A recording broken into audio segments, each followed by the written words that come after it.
지금 당장 여러분의 직장 사무실, 단톡방, 혹은 명절 가족 모임을 떠올려 보세요. 말수도 별로 없고 자기 PR도 절대 안 하고 이모티콘조차 잘 쓰지 않는데 막상 중대한 사고가 터지면 조용히 나타나서 모든 걸 다 수습해 놓는 사람. 누군지 머릿속에 바로 한 명 떠오르시죠? 지금 대한민국은 두 거대한 세대의 피 터지는 전쟁터입니다. 뉴스를 틀어도 유튜브를 봐도 온통 다 해먹는 기득권 586 세대 아니면 회사 점심시간에 에어팟 꽂고 밥 먹는 MZ세대 이야기뿐입니다. 한쪽은 권력을 쥐고 있고 한쪽은 트렌드를 쥐고 있죠. 그런데 참 이상합니다. 이 시끄러운 세대 갈등의 한가운데서 완벽하게 투명인간 취급을 받는 1,500만 명의 거대한 집단이 있습니다. 대한민국 인터넷과 IT 신화를 맨바닥에서 만들어냈지만 정작 본인들의 인스타 피드는 텅텅 비어있는 사람들. 단군 일의 최대의 호황과 끔찍한 국가부동을 동시에 겪었으면서도 평생 남에게 나 힘들다, 도와달라 소리 한 번 안 하는 지독한 독종들. 바로 1970년대를 전후로 태어난 현재 40대 중후반에서 50대 초반을 굳건히 지키고 있는 대한민국의 진짜 허리, X세대입니다. 오늘 우리는 심리학계가 놓치고 있는 이 기구하고도 소름 돋는 생존자들의 뇌 구조를 완벽하게 해부해 볼 겁니다. 오늘 영상 끝까지 보시면 와, 우리 팀장님이 이래서 그랬구나, 혹은 이거 완전 내 뼛속까지 꿰뚫어 보는 얘긴데 하면 소름이 돋으실 겁니다. 채널 고정하세요. 여러분, 지금 당장 여러분의 스마트폰을 꺼내서 카카오톡 친구 목록을 쭉 내려보세요. 방금 떠올린 그 조용한 직장 선배나 삼촌, 이모의 프로필을 눌러보시죠. 10중 8구 이럴 겁니다. 본인 얼굴이 큼지막하게 나온 셀카? 절대 없습니다. 작년 가을에 찍은 단풍나무, 등산로에 핀 이름 모를 들꽃, 아니면 골프장 잔디 사진, 그것도 아니면 자기 자녀나 반려견의 뒷모습이 전부입니다. 상태 메시지는 텅 비워두거나 아주 심플하게 마침표 하나가 찍혀있죠. 회사 단톡방에선 어떨까요? 586 세대 부장님들이 오늘의 좋은 명언을 퍼나르고 MZ세대 후배들이 화려한 이모티콘으로 대답할 때 우리 X세대는 철저히 침묵합니다. 그러다 정확히 본인 업무와 관련된 지시가 떨어졌을 때만 쓱 등장하죠. 넵, 확인했습니다. 진행하겠습니다. 감정 낭비를 극도로 꺼리는 겁니다. 인스타그램으로 넘어가면 이들의 심리는 더 소름돋게 드러납니다. 계정은 분명히 있는데 프로필 사진은 기본 회색 모양이고 게시물은 연계입니다. 이분들이 인스타를 안 할까요? 천만의 말씀입니다. 매일 들어갑니다. 단지 철저하게 눈팅만 할 뿐입니다. 유행하는 릴스도 다 보고 MZ 후배들이 주말에 누굴 만났는지 조용히 CCTV처럼 지켜만 봅니다. 좋아요는 절대 안 누릅니다. 실수로 눌렸을까봐 화들짝 놀라서 취소 버튼을 누르는 사람들이 바로 이들입니다. 자신의 흔적이 온라인에 남는 것 자체를 본능적으로 혐오하는 겁니다. 대체 왜 이럴까요? 스마트폰 기능을 몰라서? 아닙니다. 90년대 PC통신부터 지금의 인터넷을 맨바닥에서 코딩한 장본인들이 이들입니다. 몰라서 안 하는 게 아니라 철저한 방어적 기제 때문에 안 하는 것을 선택한 겁니다.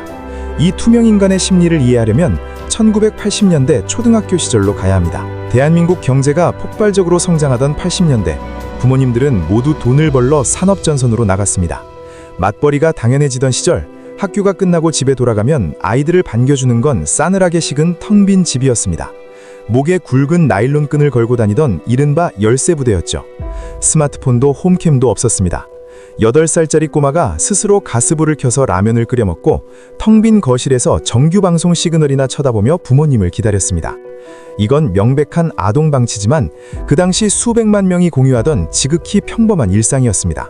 낭만이 아니라 야생이었죠. 심리학에서는 이를 고수반성 환경이라고 부릅니다. 행동과 결과 사이에 어떤 감정적 완충지대도 없는 환경.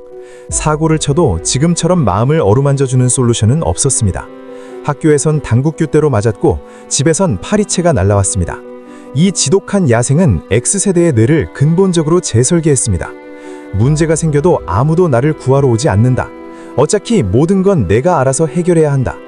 맞지 않고 살아남으려면 분위기를 본능적으로 읽어내야만 했습니다. 그래서 이들은 눈치가 기가 막힙니다. 문제가 터지기 전에 두세 수 앞을 내다보고 시뮬레이션을 돌립니다. 뇌가 항상 생존을 위한 과각성 상태를 유지하도록 진화한 겁니다. 하지만 이들을 진짜 독종으로 만든 건 1997년의 IMF 외환위기입니다. X세대는 서태지와 아이들이 등장하고 대중문화가 폭발하던 90년대를 청춘으로 보냈습니다. 부모님들에게 좋은 대학, 좋은 회사 가면 평생이 보장된다는 공식을 귀에 못이 박도록 들었고 그걸 믿었습니다. 하지만 그들이 사회에 첫 발을 내디딜 무렵 국가가 부도를 선언합니다.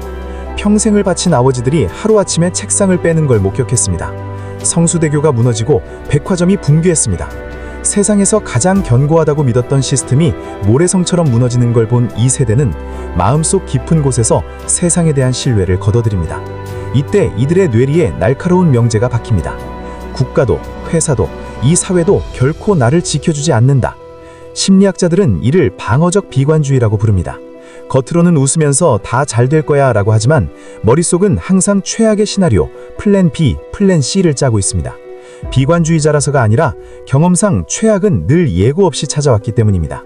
이들이 온라인에 자기 일상을 전시하지 않는 이유도 이겁니다.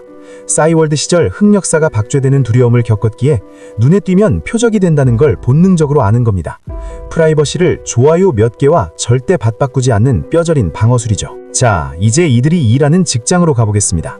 이들은 586 세대의 상명하복을 몸으로 떼며 배웠지만 머릿속은 합리주의로 채워진 첫 번째 세대입니다. 까라면 까라는 부장님과 제가 왜요? 라는 MZ 후배 사이에서 X세대는 혼자 엑셀을 켜고 야근하며 펑크난 업무를 메웁니다. 오해하지 마세요. 회사에 충성해서가 아닙니다. 이들은 직함이나 타이틀을 1도 존경하지 않습니다. 이들이 굴복하는 건 오직 압도적인 실력뿐입니다. 상사가 실무도 모르면서 떠들면 앞에서는 네 알겠습니다 하며 비위를 맞지만 속으로는 완벽하게 선을 긋고 경멸합니다. 이른바 조용한 사보타주입니다. 그럼 왜 그렇게 스스로를 갈아넣을까요? 이들은 언제든 해고당할 수 있다는 걸 압니다.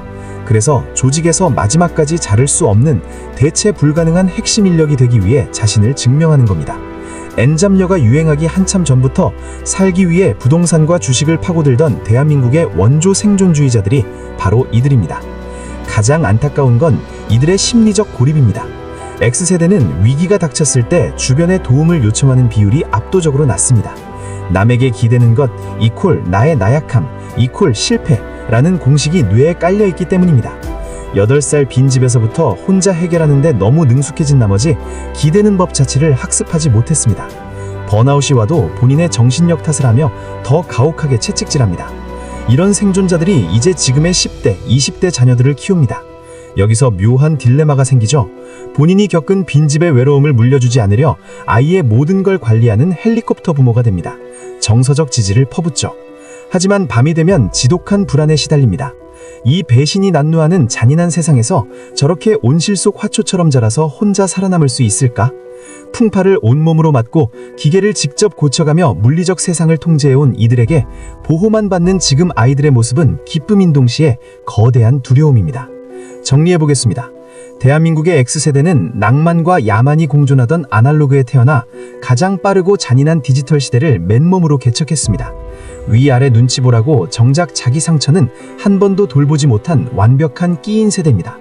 아무도 이 묵묵한 생존자들에게 수고했다며 박수 쳐주지 않습니다. 요즘 4050 꼰대들로 묶여 비난받기도 하죠. 하지만 잊지 마십시오. 이들이야말로 붕괴 직전의 대한민국 경제와 기업 그리고 위태로운 가정을 소리 없이 지탱하고 있는 튼튼한 다리입니다. 비바람을 맞고 밟히면서도 굳건히 자리를 지킵니다. 남들이 알아주든 말든 오늘 하루치의 책임을 다할 뿐입니다. 그것이 8살 빈집에서부터 단련해온 그들만의 가장 숭고한 생존법이니까요.